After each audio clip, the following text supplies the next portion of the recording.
Poderosos, poderosas, salud y buena actitud. ¿Cómo están? ¿Cómo me les va? Bien. Me alegro. Y este es tu podcast, Béisbol con Habichuelas. Sí, soy yo, el Villasmil 024, el mismo, el de YouTube. Bienvenidos a este encuentro con nuestro deporte rey, el béisbol. Y vamos a disfrutar de noticias, entrevistas, curiosidades, tips, noticias y todo lo que necesitamos saber del rey de los deportes, el béisbol. Así que agarra tu juguito, tu sopita, lo que tú quieras, tu cafecito, tu vasito de agua y vamos a disfrutar de un buen plato de béisbol con habichuelas.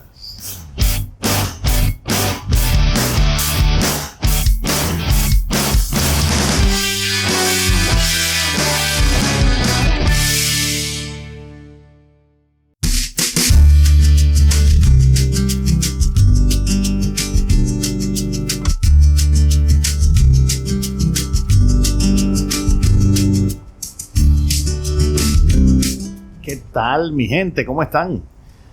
Saben que siempre estamos a la vanguardia o tratamos de estar al día con la dinámica informativa, pero el día de hoy no voy a hablar o no voy a empezar el podcast hablando sobre noticias ni sobre los jonrones de Gleyber o de Vladimir Guerrero o la actuación de Ohtani, de Scherzer, de DeGrom.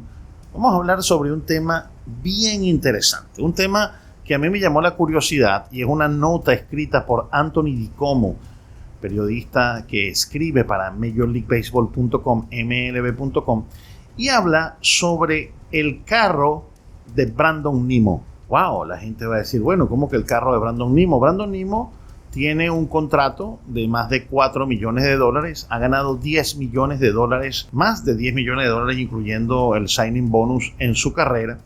Y llegó a las Grandes Ligas en 2016 a los 23 años de edad con los Mets de Nueva York. Este año el Depth Chart dice que será o puede ser el left fielder titular y primer bate del equipo de los Mets. Capacidad corredora, capacidad para batear, un pelotero de esos que siempre hace falta en un equipo. Pero ¿cuál es la nota curiosa de Brandon Nimmo en este momento? La nota curiosa de Brandon Nimmo es que en el campo de entrenamiento de los Mets, allá en Port St. Lucie, en el ahora se llama Clover Park, se ve cualquier clase de adornos, ornamentación muy bonita, y en el estacionamiento podemos ver el Jet Black Porsche de Max Scherzer, o la camioneta Rolls Royce y el Ferrari que tiene Carlos Carrasco, una cantidad de camionetas de alta cilindrada de muy buena marca. Y de repente hay un vehículo muy modesto que sobresale en medio de tanto lujo. Y es ligeramente dorado, del año 2010, y es un Nissan Altima. Sí, así mismo, un Nissan Altima. Un carro que tú o yo tendríamos y que cuidáramos como un tesoro, porque quizá no tenemos los ingresos de 5, 6, 7, 10 millones de dólares que tiene un pelotero. Pues sí, ese Nissan Altima que tú ves allí pertenece a Brandon Nimmo, ¿ok? Tiene el panel un poco craqueado por el sol y tiene más de una década con él. Solamente para escuchar música puedes escoger entre una emisora de radio o un CD, un CD, imagínate, un CD player. O necesitar el cable auxiliar ese de 2 puntas que teníamos nosotros para poder conectar su iPod o su dispositivo musical y escuchar la música que él quiere. Pero fíjense lo que dice Brandon Nimmo. Pero es que todavía hace lo que yo necesito que haga. Cuando yo me levanto en las mañanas y pongo mi equipaje en la maleta, pregunto, ¿esto yo lo haría en un Mercedes de $100,000? Evidentemente la respuesta de Nimmo es no, pero además las razones son más sentimentales que prácticas, porque Nimmo recibió una beca en la Universidad de Arkansas cuando salió del bachillerato y los padres le dijeron que podía utilizar algo de su dinero que tenía la familia ahorrada para su universidad y comprarse un carro mucho más cómodo, un reliable, un carro confiable, un carro que no lo dejara varado, pues no lo dejara accidentado en cualquier sitio. Entonces, ¿qué pasó? Ron Nemo, que es el papá de Brandon, era un contador y un ratón buscador de ofertas, de gangas, de regateos. Consiguió en el 2010, ¿verdad?, en un dealer de Nissan que quedaba cerca de la casa, un tipo que estaba vendiendo los Altimas del 2010. Quedaban pocos porque ya estaban saliendo de ellos. Y entonces fue cuando muy orgullosamente la familia Nemo le regaló ese carro, o pudieron comprar ese carro, que lo ha tenido desde ese momento. Dice Jeff McNeil, que es un compañero de equipo, dice, ese es su bebé. Cada 5,000 millas Nemo lleva su Altima, su Nissan, para el cambio de aceite, le hace todo el servicio. Y el carro no ha necesitado mucho mantenimiento sobre los años, porque en 12 años apenas le ha dado un uso de 65,000 millas. También hay que decir que el año siguiente, el que fue drafteado en el 2011, Nemo se compró una GM Sierra 2011 usada, la cual él todavía mantiene en Wyoming, donde él vive. Ustedes saben que Wyoming es una zona montañosa, y la usa en esa área. El Altima está reservado, o fue reservado, para viajes locales en la costa este, donde Nemo rápidamente se decidió, dijo, no necesito un vehículo de lujo. ¿Por qué? Fíjense lo que él dice, ¿no? Cuando yo llegué a New York City, dije, wow, pero yo voy a estar manejando defensivamente todo el tiempo, haciendo manejo defensivo todo el tiempo. La gente está como loca, siempre quiere cortarte, siempre quiere meterse debajo de ti. Y dije, mira, tú sabes algo, los seguros son muy altos para los carros de lujo. Y además, tú te imaginas, yo estoy como cucaracha en baile de gallina, estoy jugando entre las gallinas, porque aquí cualquiera se puede tirar encima. Entonces, tú te imaginas que me choquen el carro, que le den que tenga una pequeña bolladura. Con el Altima a mí no me interesaría mucho. Una buena lógica. No es lo mismo sacarle el choque a un Altima que sacarle el choque a un Mercedes o un Porsche o a una camioneta de alta cilindrada de alto lujo. Por supuesto que Nemo ha recibido críticas de sus compañeros a lo largo del tiempo, porque le dicen que, bueno, ¿qué pasa? ¿Cómo es esto? ¿Por qué no tienes otro carro? Tampoco he querido llegar a lo que llegó Yoenis Céspedes, quien fue noticia porque cada día durante una semana llegó con un carro de lujo diferente, ¿no? Imagínense, llegó con 7 carros, se compró 7 carros de lujo porque tenía mucho dinero. Inclusive hay fanáticos que se paran a pedirle autógrafos, y cuando se detienen le dice, qué bueno, me encanta que tú todavía estés manejando ese tipo de carro. Bueno, pero es que tengo que decirles que es parte de mí, es alguna nostalgia que yo tengo. Bueno, y estas son cosas que a mí me regocijan, me llenan de alegría. Porque fíjense qué bonito lo que dice Nemo, ¿no? Si Nemo llega a ceder y compra algo nuevo, es poco probable que envíe el Altima a la basura o que cambie de dueño.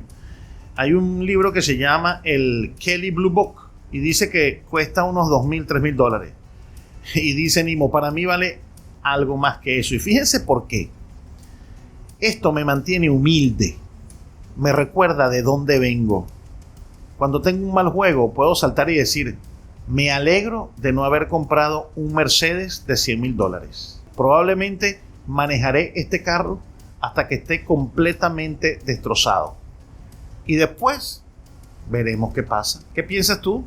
¿Qué te parece esto de Brandon Nemo? ¿Cómo te parece esta actitud del left fielder de los Mets de Nueva York? Me parece que es una enseñanza para muchos de nosotros. ¿Qué crees tú?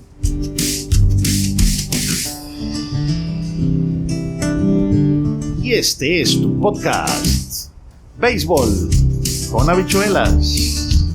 Bueno, sí, me parece bien bonito este podcast. Y vamos entonces ahora a las noticias del día, las noticias importantes, porque quería comenzar con Brandon Nemo porque de verdad me parece excelente, ¿no? José Altuve hace estreno en los juegos de exhibición con nuevo compañero de doble plays. Sí, señor. Así que ya ustedes saben, Francisco Morales salva su primer juego en Spring Training, el venezolano.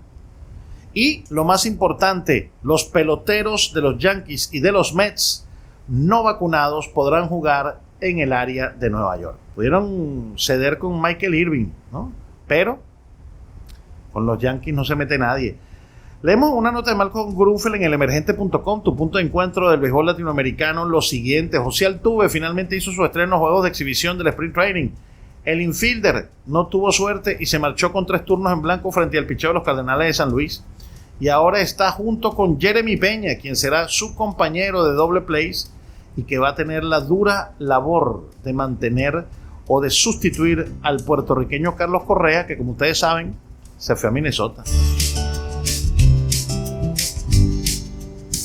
Tenemos entonces esta noticia. Vamos a leer, que me gusta muchísimo, que es que los Yankees de Nueva York van ahora a poder jugar con todos sus peloteros, con Aaron Judge, con Mike Rizzo, inclusive Brandon Nimmo, que no estaba vacunado, o que nunca ha dicho si está vacunado o no, va a poder jugar, así que me encanta eso. ¿Por qué? Porque el alcalde de Nueva York, Eric Adams, levantará el veto contra los empleados de la empresa privada que le impide trabajar en el sector en caso de que no se hayan protegido contra el COVID-19. El portal político reveló que el ejecutivo de la ciudad anunciará su decisión en el transcurso del jueves. Eso pudiera ser una gran noticia para los Yankees y los Mets. La medida ha ocasionado que muchas personas pierdan sus empleos, pero ha afectado también al deporte. Los Knicks de Nueva York no han podido usar a sus jugadores no vacunados durante los partidos de la NBA que se hayan llevado a cabo en la Gran Manzana. Eso incluye al astro Kyrie Irving. ¿Y qué pasó, señores? ¿Ustedes creen que de verdad, el alcalde de Nueva York, Eric Adams, va a echarse los fanáticos de los Mets y de los Yankees encima por una medida que quizá para muchos pueda ser prudente, pero para equipos que juegan al aire libre, donde ya se sabe que la capacidad de contagio es muy pequeña y que han disminuido los casos, eso se mantenga? Y además no es lo mismo, y esto queda palpado, acabar con la medida que fue tomada por Bill de Blasio, lo que significan los Yankees de Nueva York y los Mets de Nueva York para la ciudad. Más los Yankees que los Mets, pero lo que significa el béisbol y la importancia que tienen los Yankees y los Mets, el béisbol, dentro de la ciudad de Nueva York. Nueva York is a baseball town. Estamos hablando de una ciudad que tiene 162 juegos, que juega todo el año béisbol, porque cuando los Yankees, por lo general, cuando los Yankees están de vacaciones, o sea, están fuera de casa, están jugando como visitantes, los Mets están jugando como home club, sin contar las series del Subway. Entonces, imagínense ustedes que siga esta reglamentación y tú pierdas nada más y nada menos que Mike Rizzo y a Aaron Judge por 82 juegos, que además esto no es baloncesto, el béisbol tiene que jugarse todos los días. Así que los Yankees aparentemente han ganado una batalla solamente por ser los Yankees. Y eso es lo que te dice a ti la fuerza del béisbol. Tenemos entonces que Eduardo Rodríguez cuenta con un nuevo arsenal, con una nueva arma, el slider. Y Aaron Boone espera contar con la versión 2018-2019 de Gleyber Torres. Estas son buenas noticias para el venezolano porque aparentemente va a ser el hombre de la segunda base. Así que, de verdad, el venezolano pasó de batear 8.49 de OPS entre 2018 y 2019 a producir 7.08 en ese departamento. Pero además de eso, es que el venezolano ha comenzado caliente en los sprint training con 6 hits en 9 turnos y el miércoles pasado, despachó su primer home run primaveral, el cual también fue su primer extra base. Él es joven todavía y esperamos que todos estemos madurando y creciendo sin importar dónde estamos, analizó el manager Aaron Boone ante un reportaje de el New York Times. Él le dijo al New York Times, él ha pasado por un montón de cosas en las grandes ligas. Ya vivió 2 juegos de estrellas y ha tenido mucho éxito, incluyendo la postemporada, y también ha sabido enfrentar la adversidad. La clave para un jugador es aprender de los errores y madurar a partir de allí. Si quieres ser bueno en esta industria, tienes que saber manejar la adversidad. Ahora que se convirtió en papá, es una etapa increíble en su vida. Esperemos que sea un buen momento para él y su esposa. Ustedes saben, los Yankees de Nueva York tienen también como segunda base a DJ LeMahieu, pero DJ LeMahieu era un hombre de contacto y de poder y ha perdido las dos cosas. En la temporada pasada no fue lo que se esperaba de él.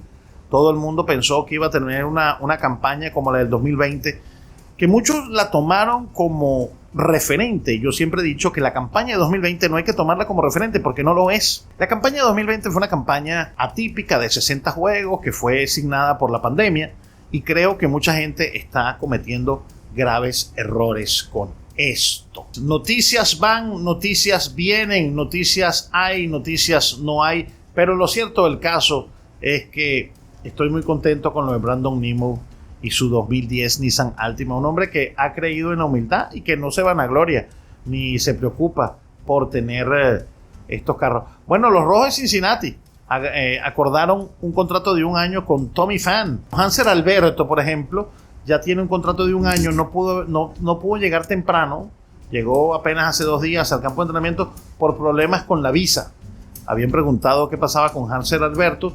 Saben que Hanser Alberto firmó un contrato de 1 año con los Dodgers y él puede ser uno de los factores decisores porque es un utility infield que juega segunda, juega campo corto, juega tercera base y yo creo que va a ser importante. Así que bueno, Tommy Pham ya firmó, ya han firmado Carlos Correa, Marcus Semien, Corey Seager, Freddie Freeman, Hanser Alberto, Hank Davis, Trevor Story, Nick Castellanos, Hunter Harvey, Adam Morgan, Jorge Soler firmó con los Marlins de Miami, Caleb Baragar, Marwin González, un contrato de liga menor e invitación al Spring Training con los Yankees de Nueva York. Billy Hamilton también tiene un contrato de ligas menores con invitación a grandes ligas. Y de verdad, bueno, Joan Aybar fue reclamado desde waivers. Así que bueno, se está moviendo mucho el Spring Training. Hay juegos de pelota, por supuesto, jueves, viernes, sábado y domingo. Recuérdense que el 7 de abril nosotros vamos a estar por nuestro canal de Twitch, www.twitch.tv/elvillasmil024 y a través de Quieto en Primera, la fiebre del béisbol, transmitiendo el béisbol de Grandes Ligas, por supuesto. Y bueno, partidos tanto en la Liga del Cactus, que es la Liga de Arizona, como en la Liga de la Toronja. Partidos de todos los calibres. Hoy, por ejemplo, juegan los Yankees contra los Tigres. Ahí van a viajar a Lakeland, desde Tampa hasta Lakeland, unas 2 horas y media de carretera. Extrañando esos días en los que yo viajaba al campo de entrenamiento. Bueno, mi gente, de verdad, muchas gracias por haber escuchado un podcast más de béisbol con habichuelas.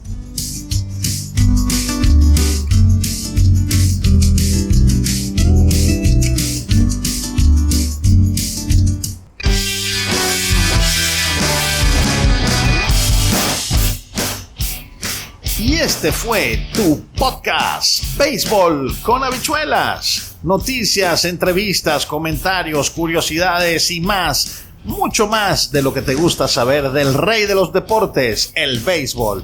Espero que te haya gustado la ración de hoy y que hayas disfrutado tu buen plato de béisbol con habichuelas. Y yo, como siempre, me despido. Listo, se acabó el juego y buen provecho.